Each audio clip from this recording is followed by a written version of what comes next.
Bueno, cuando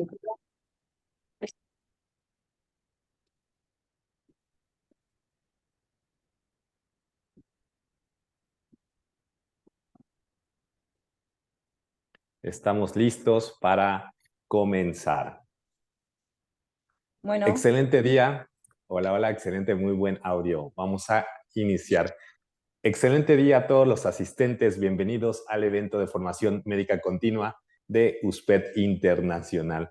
Soy David Pascual Rojas Flores, intensivista pediatra en México, y tengo el gusto de presentar el tema con la gran ponente invitada que tenemos el día de hoy.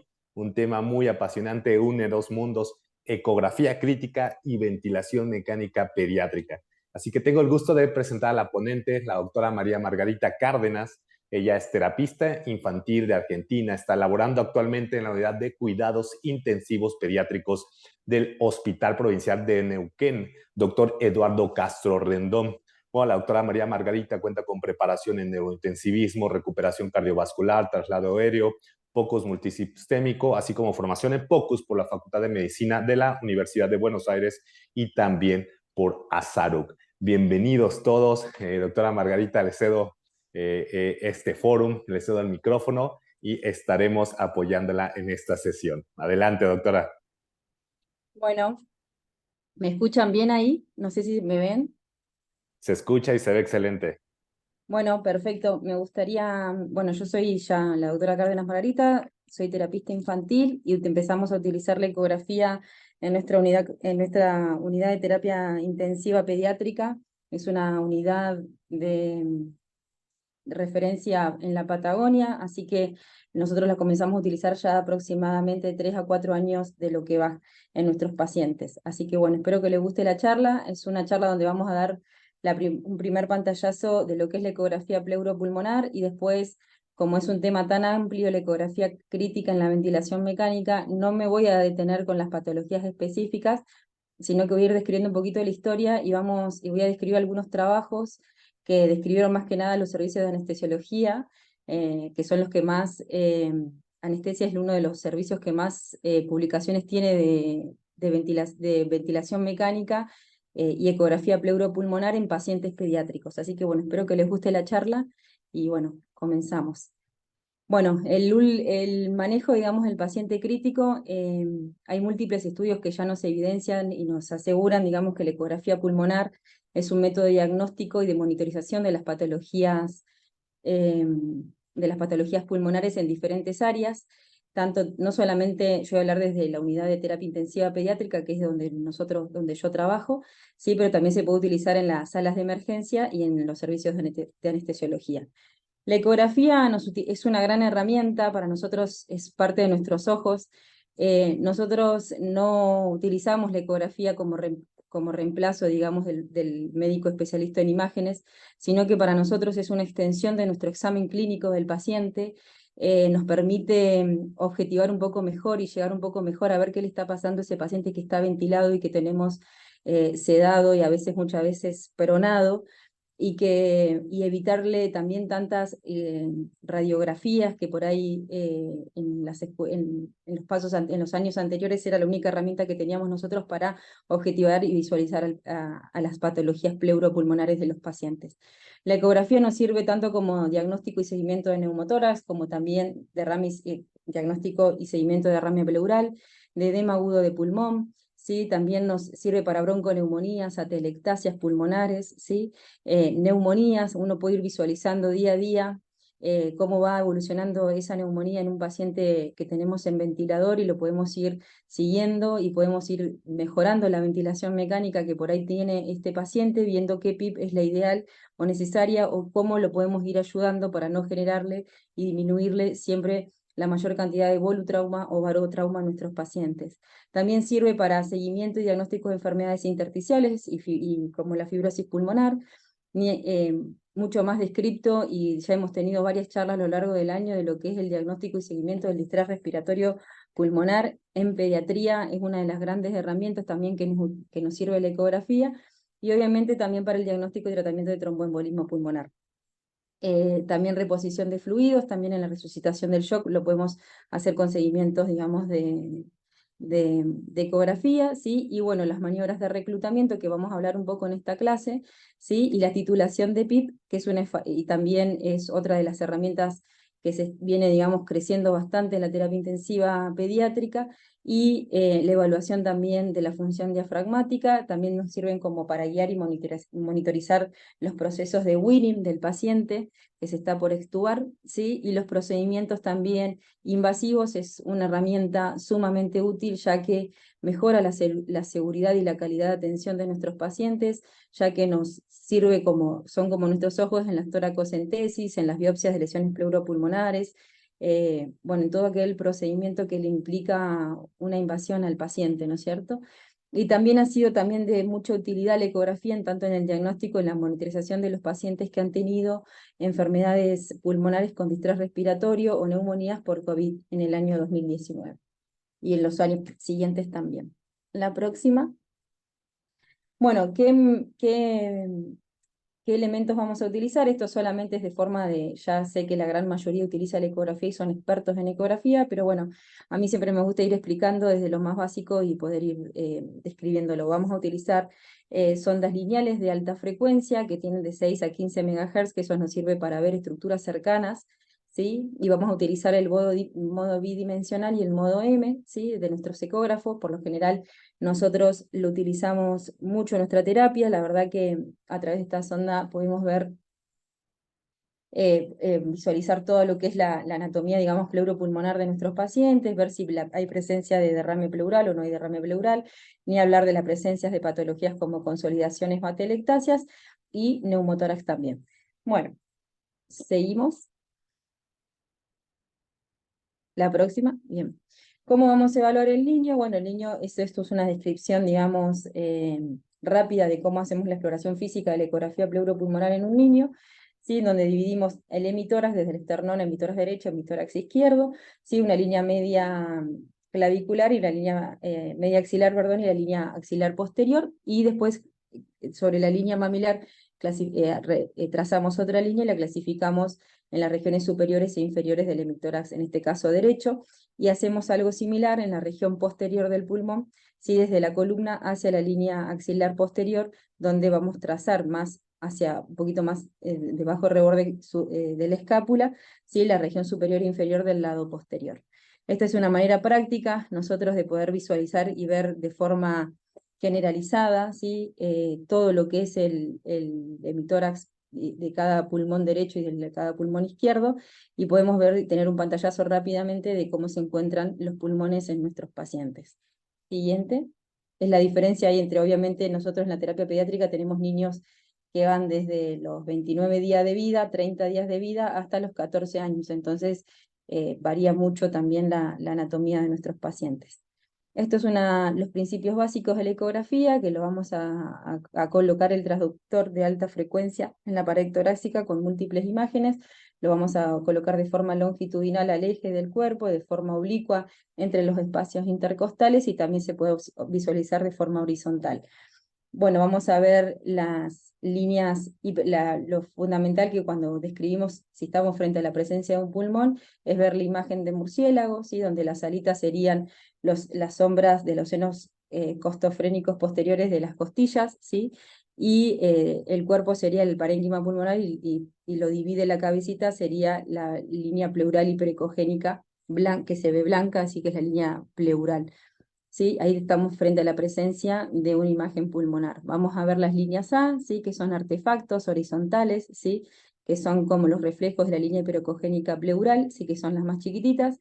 Y después vamos a ver las líneas B, que son como, yo los describo siempre como a los residentes y a todo el que se inicia en la ecografía como haz de luz, que nacen desde la línea pleural hacia el inferior, digamos, del parénquima, ¿sí? Bueno, ahora vamos a describir, bueno, todas estos artefactos nos determinan, digamos, que estamos insonando el pulmón, y vamos a ir viendo si estas líneas B nos sirven también para determinar cómo está el espacio intersticial de ese pulmón. La siguiente. Bueno, Como dijimos, la ecografía constituye una herramienta que permite guiar y monitorizar la ventilación mecánica, optimiza la estrategia de ventilación e identifica en qué pacientes podría beneficiarse con ciertas maniobras de reclutamiento alveolar y qué regiones, ¿sí? También nos permite guiar y las estrategias de apertura pulmonar que habla, digamos, qué PIP óptima necesita ese paciente o esa área que se encuentra colapsada, ¿sí? O atelectasiada. Y si todas estas maniobras que nosotros hacemos en el paciente tienen su repercusión hemodinámica, ¿no es cierto? Porque no solamente la ecografía de la ventilación mecánica termina en el pulmón, sino también podemos hacer un eje de 4 cámaras y observar su corazón y ver qué repercusión tiene en ese ventrículo derecho, que también lo vamos a ir explicando a lo largo de la clase, ¿sí? Y a su vez, bueno, podemos ver si hay lesiones, digamos, que se han obtenido a lo largo de la ventilación mecánica de nuestro paciente, si el paciente está sufriendo de un neumotórax, se está sufriendo de atelectasia, si tiene neumonías asociadas a ventilador, bueno, diferentes patologías que ya le hemos descrito. Hay estudios prospectivos que, bueno, que determinan el rol de la ecografía, si en tanto nos sirven como el beneficio para evaluar determinadas estrategias ventilatorias y las maniobras también, qué maniobras de reclutamiento pulmonar se han descrito y bueno, esto ya está evidenciado, digamos, así que bueno, adelante. Bueno, este es un trabajo, ¿sí? Que se publicó en una revista de manejo y práctica de la unidad de cuidados intensivos, que es medio viejito este trabajo, ¿sí? Pero es del año 2017, lo escribió Mogoli y Mongodi. A mí me gustó un poco porque describe un poco la historia, digamos, de la ecografía pleuropulmonar a lo largo de cómo se fue, digamos, desarrollando. Bueno, habla de lo que describimos recientemente, como es una semiología pulmonar normal, ¿sí? Donde vamos a ver las líneas A, las líneas B, el sliding pleuropulmonar, ¿sí? Y lo que describe este trabajo, ¿sí? Que en el año 2016 se comienza como a evaluar la aireación de la ecografía, ¿sí? En donde se comienzan a describir, digamos, las zonas que se encuentran de líneas B, ¿sí? Y vemos, por ejemplo, no me acuerdo si teníamos una imagen acá. La siguiente, Javi. Ajá, bien. Entonces describe, por ejemplo, cómo nosotros a través de la titulación de PIP en un paciente podemos ver cómo desde una neumonía, que sería la imagen 3, desde la imagen 0, donde sería un pulmón normal, perdón, y cómo van apareciendo estas líneas B, ¿sí? Y cómo van coalesciendo las líneas B hasta que uno directamente pierde totalmente la irrigación normal del pulmón y vemos esta imagen 3, ¿no es cierto? Entonces, ellas les van dando un puntaje de 0 a 36, ¿sí? Que eso lo hace Mongodi en el año 2014, ¿sí? Y después hay una crítica, digamos, a este trabajo, porque en realidad no es que todas las áreas del pulmón en todas las patologías van a ser de forma homogénea y de forma bilateral, y vamos a ver esta irrigación de 0 a 36 puntos, entonces es como por ahí un poco limitado, entonces después se describe directamente las zonas de pérdida, digamos, de aireación, pérdida moderada a severa de aireación, cuando ya tiene más de líneas B que se encuentran consolidadas que equivalen a un porcentaje mayor al 50%, que eso lo escribe Mongodi recién en el año 2017. Como que hace esa crítica y después la revierte. Bueno, esto ahí se puede ver cuando hacen maniobras de reclutamiento de un pulmón en la imagen de abajo, ¿sí? Que es la figura número 2, ¿sí? Donde se ve un programa aéreo la imagen inferior digamos, a la izquierda es un pulmón que corresponde a la pérdida completa de aireación, ¿sí? Donde no se ven ni líneas B ni nada. Ahí en esa ecografía van titulando la PIP, ¿sí? De forma progresiva, ¿sí? Y ve que también esa área es respondedora a PIP, ¿sí? Y ven después las líneas B, ¿sí? La pueden ver en la imagen de al lado, que se ve perfectamente. También a través de la ecografía nosotros podemos ver que hay zonas que son reclutables y no reclutables, que por más que uno le ponga PIP, el paciente no va a mejorar la aireación. Entonces por ahí en esos pacientes se puede cambiar las posiciones incluso poner la posición en prono, que eso lo vamos a estar escribiendo también en otros trabajos, y se ve que mejora el reclutamiento y la aireación pulmonar. Bueno, eso es lo que describe un poco este trabajo, ¿sí? Más que nada en las regiones posteriores del pulmón de los pacientes que han tenido distrés pulmonares, en las regiones inferiores que no son reclutables, que no responden a la PIP, entonces uno al pronarlo directamente, ya cambiándole la posición, mejora después la aireación del pulmón. La siguiente. Bueno, acá como habíamos descrito anteriormente, las interacciones cardiopulmonares, a veces el ventrículo derecho no es muy buen amigo del pulmón, y ni hablar si el pulmón además está sobredistendido, ¿sí? Con un distrés respiratorio severo, o con que produce una sobredistensión pulmonar, ¿sí? Eh, Acá lo que a veces es difícil de poder objetivar en una ecografía la sobredistensión, cómo afecta principalmente a los campos pulmonares. Entonces, cuando hay una sobredistensión pulmonar, se pueden ver más afectados los campos pulmonares anteriores, ¿sí? Y lo que vamos a ver nosotros a nivel a nivel ecográfico, es una reducción del deslizamiento de la pleura, del sliding pleural, en las regiones anteriores, ¿sí? Y si uno lo puede observar cuando van aumentando las presiones de la vía aérea. Este texto tenía un video que, bueno, que no se pudo descender, pero bajar, digamos, pero bueno, les muestro las imágenes. También podemos observar cuando tenemos una sobredistensión pulmonar, hacemos una imagen de vista apical transtorácica, ¿sí? De 4 cámaras del corazón, y así groseramente nosotros como terapistas podemos ver un ventrículo derecho mucho más dilatado, ¿sí? A veces estamos en el entrenamiento, digamos nosotros, de la formación de realizar el TAPSE y el MAPSE, y bueno, y que eso nos lleva un tiempo de crecimiento, pero por ahí no es como para reemplazar al cardiólogo, ni mucho menos, sino que por ahí uno en una guardia que por ahí nos da duda, a ver, porque el paciente tiene repercusión hemodinámica por la sobredistensión pulmonar que tiene, podemos hacer un eje de 4 cámaras, una vista apical de 4 cámaras, perdón, y poder observar, digamos, a simple vista que el ventrículo derecho en este caso está dilatado, está más grande que el ventrículo izquierdo. Si uno hace el TAPSE, pudiéramos ver una exposición sistólica reducida, ¿sí? Y también nos llama la atención la rectificación de ese tabique interventricular, ¿sí? Que también tiene una contractilidad disminuida. A su vez, también podemos ir a ver la vena cava inferior, ¿no es cierto?, donde va a estar distendida, ¿sí? Y en este caso se observa fija, se observa con un diámetro más o menos de 2,2 centímetros, ¿sí? Y en el modo M, durante la ventilación, digamos, no hay aumento digamos, no hay variación significativa, digamos, de ese diámetro de la vena cava inferior. Eso nos habla un poco también, y si vemos, lo correlacionamos con la imagen de este ventrículo derecho que está dilatado, con un TAPSE disminuido, que tiene una rectificación de su septum, y vemos que la vena cava no está distendida, está fija, está distendida y está fija.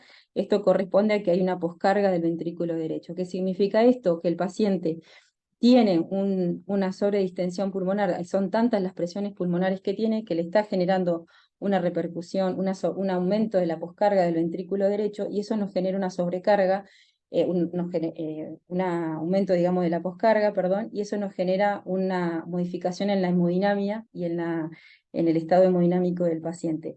Que a su vez, si tenemos regiones que se encuentran alteradas, la ventilación y perfusión, porque hay un distrés respiratorio, y a su vez tenemos las regiones donde se encuentran neumonías o atelectasias, donde hay regiones de hipoxia y vasoconstricción, bueno, eso se va a ver reflejado en la repercusión en el estado hemodinámico del paciente, y a veces tenemos pacientes en ventilador que nosotros antes de tener la herramienta de la ecografía veíamos que requerían soporte de inotrópicos, le poníamos los inotrópicos, pero acá podemos objetivar y podemos ver y podemos hasta ir modificando, digamos, estas medidas ventilatorias y, disminuyendo la sobredistensión pulmonar y las presiones transpulmonares para mejorar así el gasto cardíaco del paciente y disminuirle la poscarga a ese ventrículo derecho que ya está sufriendo, ¿sí? Simplemente mirando, fijándonos y observándolo. Bueno, ese es la conclusión de este trabajo, donde combina tanto pulmón y corazón,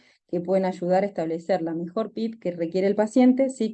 Considerando tanto la irrigación pulmonar como el impacto hemodinámico que tiene en el paciente, ¿no es cierto? Bueno, adelante. ¿Se va entendiendo hasta ahí? Yo continúo. Cualquier cosa me pueden frenar y vamos hablando. Este es otro artículo, ¿sí? Que es un estudio controlado y randomizado, ¿sí? Donde estudia los efectos de las maniobras de reclutamiento bajo las imágenes guiadas por ecografía en pacientes pediátricos son pacientes pediátricos sanos, previamente sanos, ahora describo los grupos, ¿sí? Que ingresan a realizarse una anestesia por una cirugía programada, ¿sí? Y presentan atelectasias. Entonces se les va a ir observando y se les va haciendo ecografía. Bueno, y ahí les cuento este trabajo. Este es un trabajo que fue publicado por el Servicio también de Anestesiología del Hospital Universitario de Corea en el año 2016. Los autores son, bueno, Son, Kim, ahí los ven, Lee, Ro y Kim. Fue publicado por la Asociación de Anestesiología de Gran Bretaña e Irlanda en el año 2016. Y este trabajo fueron incluidos 40 niños, ¿sí?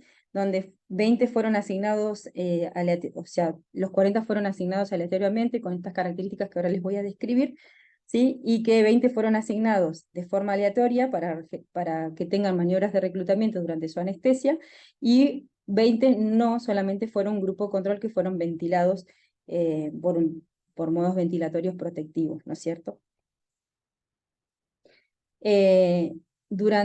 Bueno, las características de la población que estudiaron fueron, en los pacientes, en el grupo del número de 20 pacientes que realizaron maniobras de reclutamiento, eran niños con una media de edad de 9 meses, el más chiquito tenía 4,5 meses y el más grande 11 meses.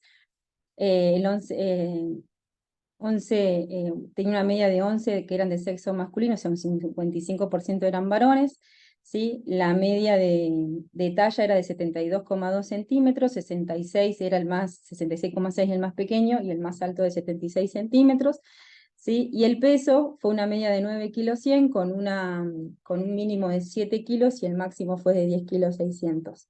¿Sí? La duración de la anestesia en el grupo de los pacientes que recibieron maniobras de reclutamiento fueron de 82,5 la media de la anestesia, con una anestesia mínima que duró 65 minutos y la máxima 111,3 minutos. Mientras tanto, en el grupo control, donde solamente se hicieron ventilaciones protectivas, ¿sí? Tenían una edad media de 7,5 meses, perdón, con el niño más chiquito de 4,8 meses y el más grande 10,3. Una media de 14 de sexo masculino, o sea, 70% de los niños eran varones, ¿sí? Y una media de talla de 70,8, donde el niño más bajito medía 64 y el más alto 74, ¿sí? Y una media de peso de 9 kilos, donde el más pequeñito pesa 8 kilos 200 y el más grande 9 kilos 500. Y la duración de la anestesia también fue una media de 80 minutos, con la mínima que duró fue de 65 minutos y la más prolongada fue de 103,8. Lo que describe la característica de la población de estos niños, que fueron bastante similares. La próxima.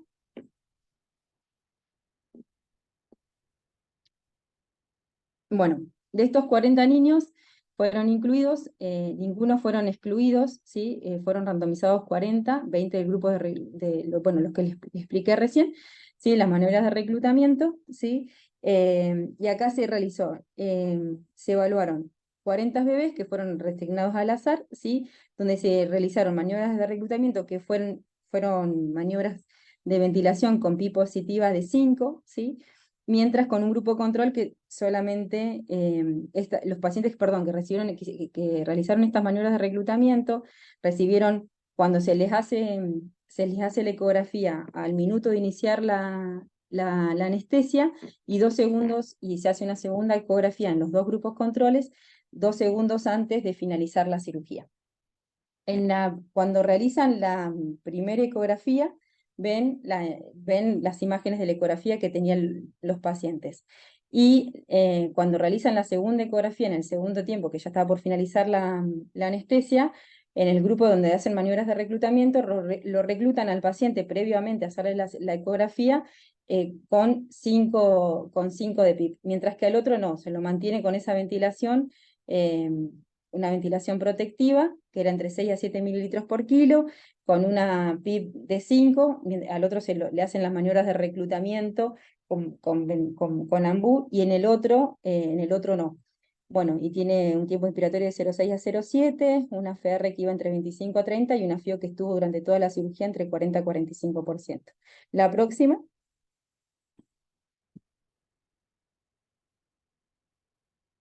Bueno, y acá, ¿qué observaron? Observaron, bueno, en el grupo que realizaron maniobras de reclutamiento, van a ver las imágenes que son en la primera ecografía, que era al minuto de haber estado ya intubado el paciente y anestesiado, ¿sí? Y luego la segunda, que eran los 2 segundos antes de finalizar la cirugía.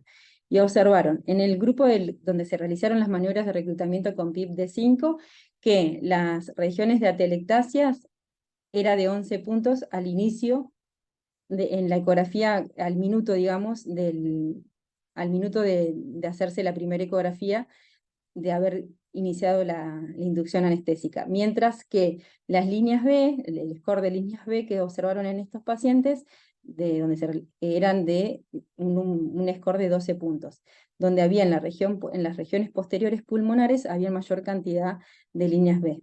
Mientras que en el grupo control, cuando ya llevaban un minuto de anestesia y hacen la ecografía al primer minuto, ven que tenían un score de atelectasia de 10 puntos, o sea, menor que el grupo que iban a realizar en las maniobras de reclutamiento, y un score, digamos, de líneas B también similar de 11,5, donde tenían mayor cantidad en las regiones posteriores pleuropulmonares basales. Bueno, eso fue la descripción al principio, ¿no? Cuando inicia la anestesia. Ya finalizada la anestesia, en el grupo de maniobras de reclutamiento, lo que hacen es reclutarlo con 5 de PIP antes de hacerle la ecografía, mientras que en el otro grupo control no, la mantuvieron con esa ventilación que yo les contaba de ventilación protectiva. Bueno, ¿y qué vieron? Vieron que en el grupo donde habían realizado la maniobra de reclutamiento con 5 de PIP, vieron que el score, digamos, de atelectasia había disminuido de 11, que era el inicio, a 6, mientras que en el grupo de control había aumentado a 13,5. Y el score de las líneas B, ven que tiene un puntaje de 6,5 después de realizar las maniobras de reclutamiento con 5 de PIP, comparado con las que disminuye casi un 50%, porque comparadas con la primera ecografía que le inician estos niños al minuto de iniciada la anestesia, que era de 12, y comparado con el grupo control, que era de el score de las líneas B no había disminuido, sino que había aumentado a un score de 15. ¿Sí? Que también tiene mayor cantidad de líneas B en las regiones posteriores pulmonares, ¿no es cierto? Entonces, la próxima.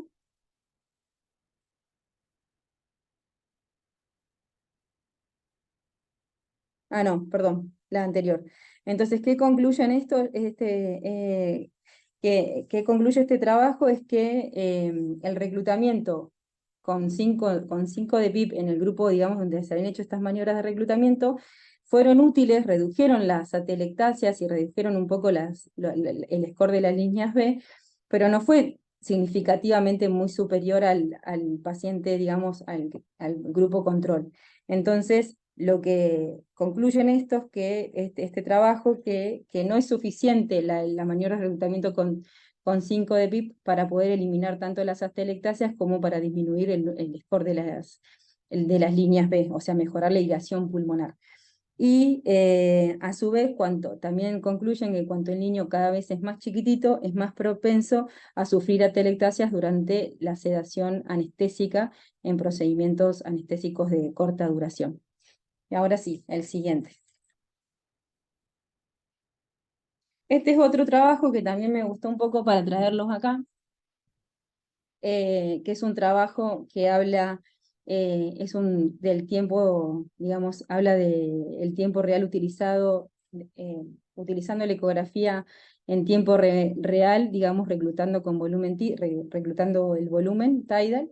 Sí, este es un trabajo que se publicó en el año 2015, fue publicado también por el Departamento de Anestesia del Hospital Privado de Córdoba en conjunto con el Hospital de Mar del Plata de la provincia de Buenos Aires, ¿sí? Y es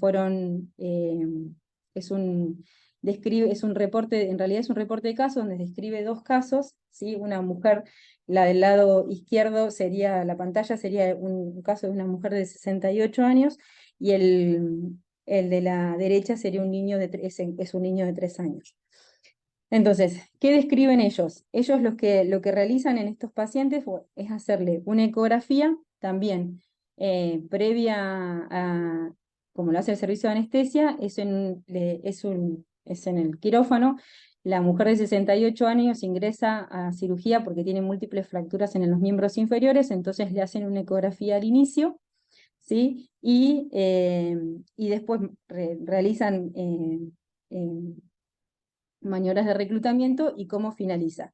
Y el otro chiquito, el otro caso, es un paciente de 3 años, ¿sí? Que también ingresa para una cirugía laparoscópica, donde es anestesiado y también se observan, digamos, las imágenes de atelectasia, y realizan maniobras de reclutamiento, que ahora explico cuáles son, ¿sí? Y cómo finalizan, que son con las imágenes inferiores, que son la C y la D, que no tienen ninguna imagen de atelectasia.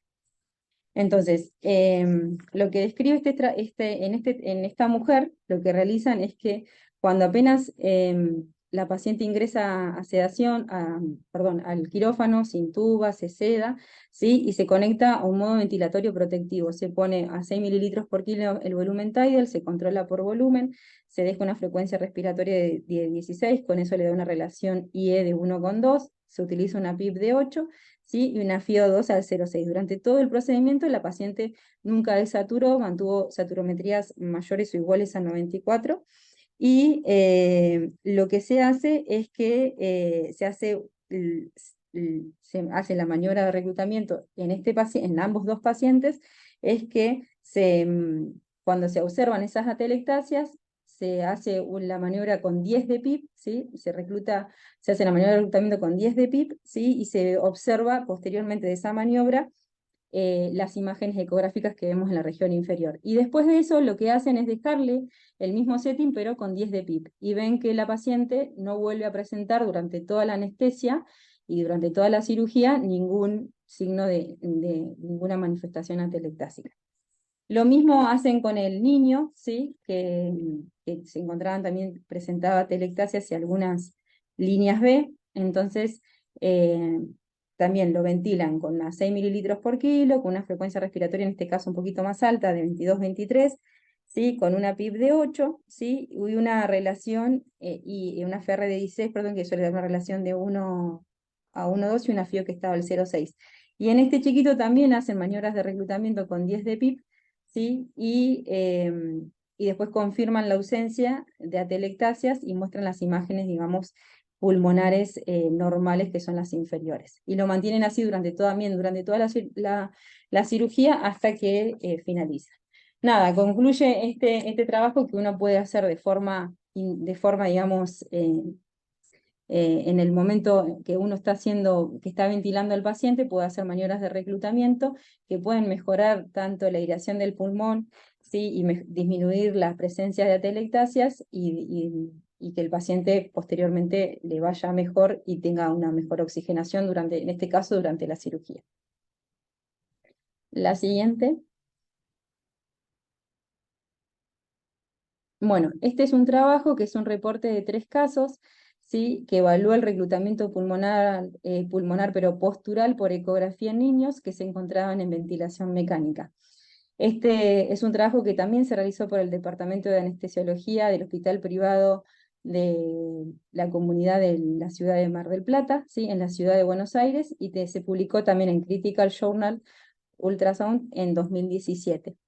Bueno, acá habla un poco este trabajo, habla un poco el concepto, digamos, de reclutamiento pulmonar postural, ¿sí? En donde hay maniobras, lo que realizan ellos son maniobras de reclutamiento del niño, ¿sí? Y consisten van cambiando de forma secuencial en la posición del cuerpo del niño, en la forma supina, lo van poniendo en diferentes regiones, lateral derecho, lateral izquierdo, ¿sí? Y nuevamente en posición supina, y lo van monitorizando con la ecografía y van viendo la ventilación, ¿sí? Y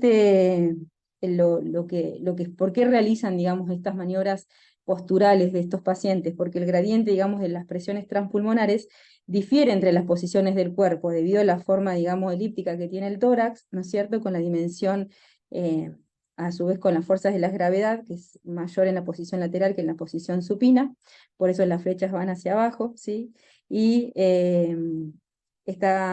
digamos, la región inferior del pulmón está predispuesto a colapsarse, ¿sí? Entonces a disminuir así, tener un área menor aireada, ¿sí? O menos como abierta al ciclo respiratorio. Entonces de esa manera ellos lo que observan es, digamos, van modificando las posiciones, digamos, del paciente lateral derecho, lateral izquierdo, y ven, digamos, con qué PIB mejor se encontraba el paciente, que eso lo vamos a ir viendo ahora en las posteriores, ¿sí? Y de esa manera mejorar la ventilación y disminuir o casi inhibir la presencia de atelectasias en el pulmón, ¿no es cierto? Bueno, la próxima. Bueno, y acá analizan 3 niños, ¿sí? En donde este estudio analiza tres niños que son sometidos a anestesias, ¿sí? Que uno fue para reparación de una hernioplastia inguinal, ¿sí?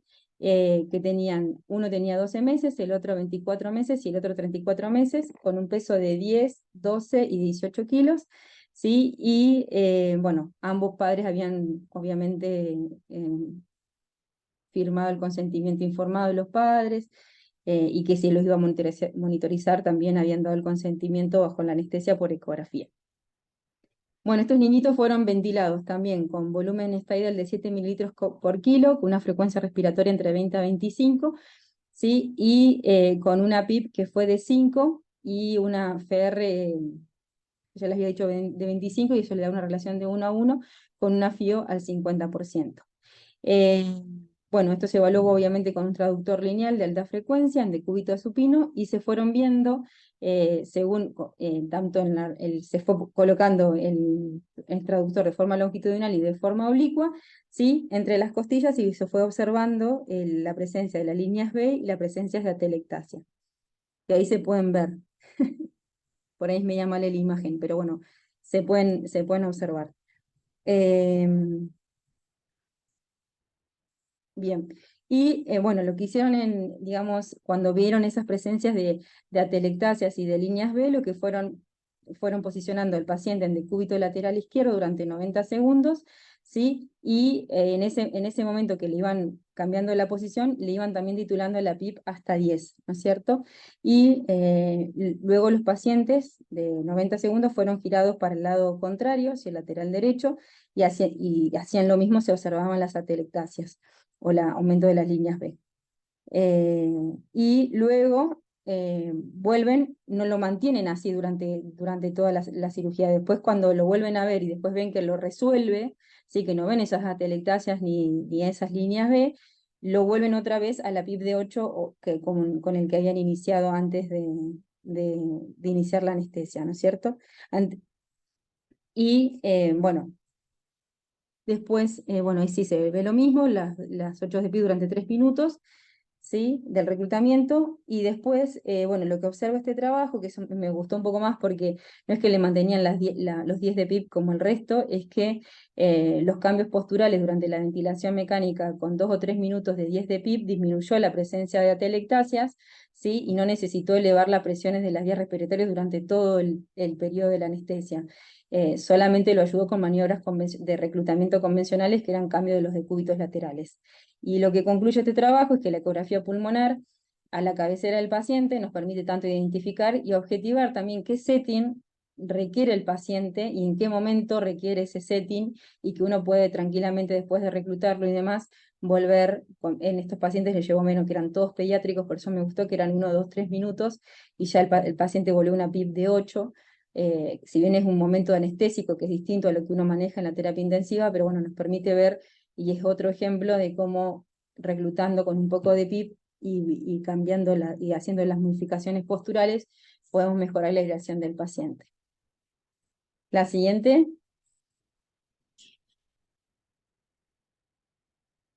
Bueno, y ya este es el último y no los aburro más. Este es un trabajo que también me gustó mucho, que tenía la variabilidad del reclutamiento pulmonar en maniobras posturales en niños, en donde se publicó también en el Shortland Ultrasonido en el año 2020 y fue publicado también por el Departamento de Anestesiología del Hospital Privado. Acá ya se unieron los dos, en el Hospital Privado de la Comunidad de Córdoba y el Hospital Privado de Mar del Plata. Se publicó, sí, el Hospital de Mar del Plata de la provincia de Buenos Aires, Argentina, y se publicó en el año 2020. Bueno, y acá lo que hacen también en este estudio, lo que observaron, o sea, observaron niños de 6 meses a 7 años, ¿sí? Que fueron sometidos a anestesia general, ¿sí? Donde fueron ventilados también con formas ventilatorias protectivas para no ahudar mucho y no cansarlos, en ventilaciones controladas por volumen, ¿sí? Con PIP de 5, y se asignaron 2 grupos en estos pacientes. Un grupo que tenía un número de 20 pacientes, donde se cambió la ventilación control que tenía utilizando una presión de PIP fija de 12, ¿sí? Y se incrementó de 5 a 10 durante 3 minutos en la posición supina, y después iban modificando, perdón, la posición que tenían supina a lateral, y en ese momento que modificaban las posiciones también titulaban la PIP hasta 10 en uno de los grupos. En el otro grupo los pacientes recibieron también, fueron colocados en posición lateral izquierda, ¿sí? Y en posición lateral derecha durante 90 segundos, y durante esa posición también no se les titulaba la PIP, sino que directamente se les hacía cambios posturales durante 3 minutos. Y se los observó posteriormente qué hacía el que había titulado de 5 a 10 centímetros y había puesto en decúbito lateral durante 3 minutos, y aquel que solamente había cambiado la posición postural, nada más sin modificación de la PIB. La siguiente.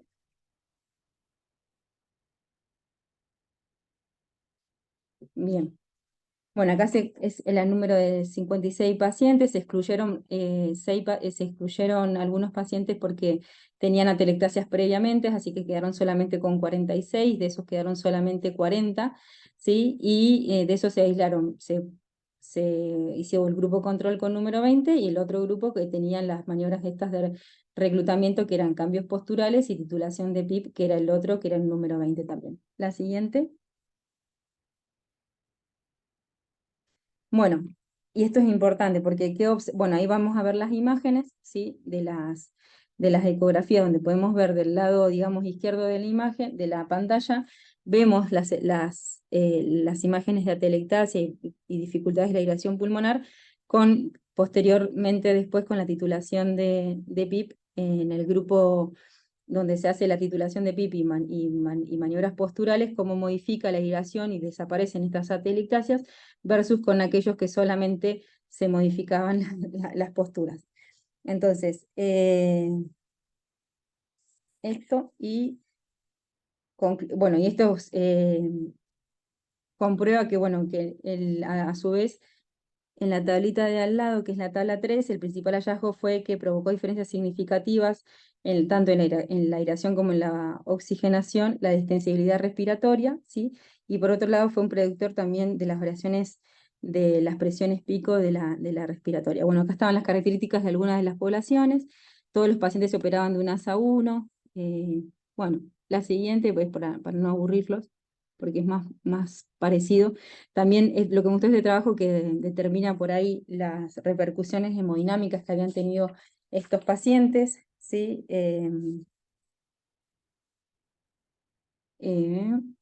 Bueno, nada, y lo que concluye es que, o sea, para finalizar, es que la atelectasia observada en niños anestesiados se resuelve mejor con aumento de PIB aislado, similar a lo que había concluido el trabajo anterior, y en este estudio también el aumento de PIB constante mantenida por poco tiempo es suficiente para mejorar la irrigación pulmonar.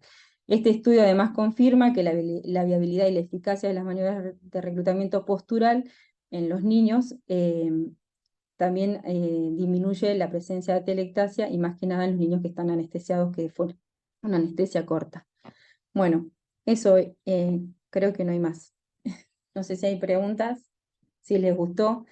Traté de enfocarlo en las atelectasias porque a lo largo del año hemos tenido clases ya de distrés, de las complicaciones respiratorias como el neumotórax, las neumonías, y por ahí en las atelectasias es como algo que no lo objetivamos mucho y me gustó porque eran bastante solamente trabajos de pediatría y bueno, los pediatras siempre vamos detrás de los adultos, entonces como que siempre hay más evidencia de adultos y después de pediátricos y bueno, nada, espero que les haya gustado, no sé si hay preguntas.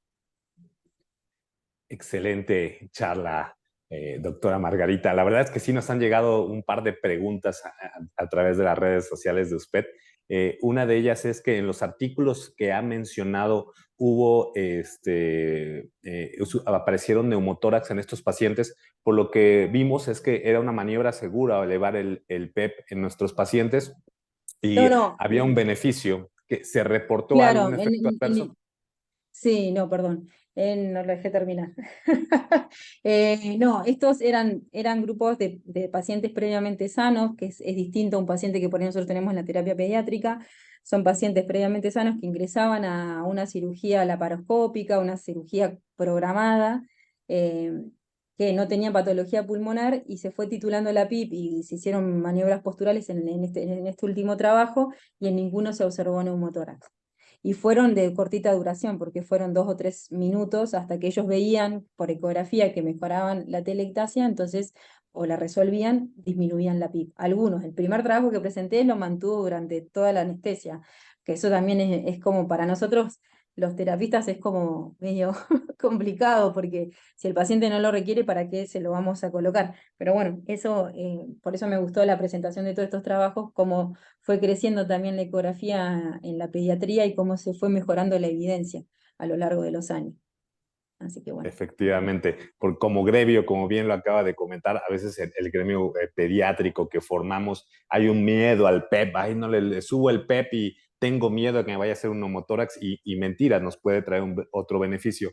Otra pregunta que nos han hecho, muy importante, ya sabemos que si nosotros ponemos la sonda lineal y podemos aumentar el PEP, ver nuestro volumen, ver si hay reclutamiento, pero ¿qué características tenemos que poner en nuestro ultrasonido en cuestión de el foco, dónde lo tengo que poner, qué ganancia, baja ganancia, mucha ganancia, cuánta Es, profundidad? sí, eso por ahí no, es como dependiendo también cada pulmón, porque como yo les explicaba, nosotros tenemos tórax chiquititos que de un paciente de 30 días a un niño de casi de 15 que pesan 80 kilos, entonces es totalmente distinto, entonces la variabilidad es muy alta y lo que nosotros hacemos es tratar de focalizarlo según la imagen, mejoramos el foco, mejoramos la ganancia, no queremos una ganancia que se vea todo blanco, tratamos de que sea la adecuada para que poder determinar perfectamente las líneas B, las líneas A, la coalescencia de las líneas B, bueno, pero bueno, no hay un foco claro o una ganancia específica, porque como ya les digo, nuestra población es muy variable, que eso es lo lindo de la terapia pediátrica, y entonces, bueno, uno lo va haciendo ahí a bedside, digamos, en la cama del paciente. Eh, nada, nosotros, qué sé yo, después, bueno, sigamos con las preguntas. No, no, todo excelente. Por último, tenemos una pregunta más. A veces tenemos pacientes que tienen atelectasias o que ya traen un proceso de neumonía que si no se ha diagnosticado previamente. ¿Cómo podríamos saber si va más hacia una atelectasia o se refiere más a mi paciente que tiene una neumonía? Bueno, esa pregunta es más que nada cuando uno hace ve el broncograma aéreo que tiene el paciente, si es estático o si es dinámico, ¿sí?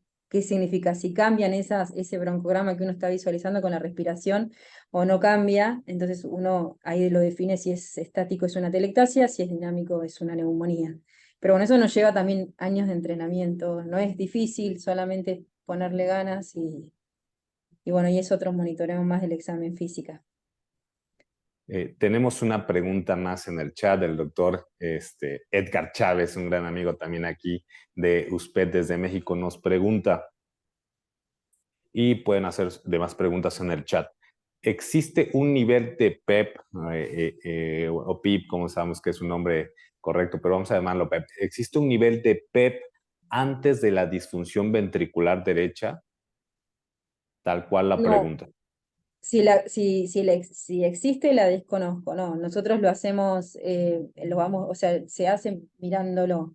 Por eso es importante, y por eso recalqué en ese trabajo que no solamente la ecografía pleuropulmonar termina mirando el sliding pleuropulmonar, las líneas A o las líneas B, sino es importante hacer un 4 cámaras y observar cómo está ese. No necesariamente tenemos que ser cardiólogos para poder objetivar cómo se encuentra el ventrículo derecho, cómo se encuentra esa poscarga. eh, Nosotros no tenemos un número de PIB determinado que determine, bueno, si este paciente está generando aumento de la poscarga del ventrículo derecho y esto le genera una disfunción hemodinámica al paciente. Al menos no lo conozco. Si hay alguien que lo conozca, bienvenido, pero no lo hacemos así. De hecho, en una parte de su plática lo comenta muy bien, ¿no? Si Sí. estamos poniendo un nivel de PEP, bueno, hay que estar vigilando mi ventrículo derecho porque es algo que lo va a estar resintiendo y en un momento poder diagnosticarlo oportunamente o decir, ¿sabes qué? Este nivel de PEP no está generando ningún problema. Y bueno, doctor Edgar Chávez es muy promotor de estar vigilando el lado derecho, que a veces es el lado oscuro del corazón. Muchas gracias, doctora María Margarita. De parte de todo el equipo USPED, estamos encantados de haberla tenido con nosotros este día de hoy. No sé si quiera comentar algo más. No, bueno, solamente agradecerles por el espacio. La verdad que la agradecida soy yo. Eh, Nosotros cuando comenzamos con la ecografía fue un camino bastante arduo. Todavía seguimos en este camino, yo creo que uno nunca lo finaliza, pero realmente nos sirvió mucho como terapistas porque es como no reemplaza jamás al examen clínico del paciente, digamos, o sea, como pero es una mirada más del paciente y saber que todo lo que uno le hace al paciente le puede generar una lesión. Entonces, tener bien claro siempre la seguridad y la calidad de atención de los pacientes es lo que a nosotros nos hace seguir sabiendo que por este camino vamos bien, ¿no es cierto? Y no perder el objetivo, que es la calidad de atención de nuestros pacientes. Y que la ecografía ha sido una herramienta sumamente valiosa y la seguimos. Bueno, nosotras somos una enamorada de la ecografía, pero bueno, yo soy una enamorada de la ecografía, pero bueno, es algo que realmente ha beneficiado y lo hemos visto después en la calidad de atención de nuestros pacientes. Así que bueno, eso. Y a los que no realizan ecografías, invitarlos a que lo hagan, que es un camino que es un camino de ida, no tiene vuelta, porque uno se va enamorando y va viendo que después al paciente le va mejor. Entonces, y las evidencias ya son, ya discutir académicamente el nivel de evidencia de una ecografía ya es como, ha quedado atrás, pero si hay gente que lo necesita y lo quiere, uno lo puede presentar porque hay evidencia por demás y bueno, y gracias en estos últimos años hemos tenido cada vez más de pediatría, así que bueno, nada, eso, seguir y comenzar a escribir trabajos en la terapia pediátrica.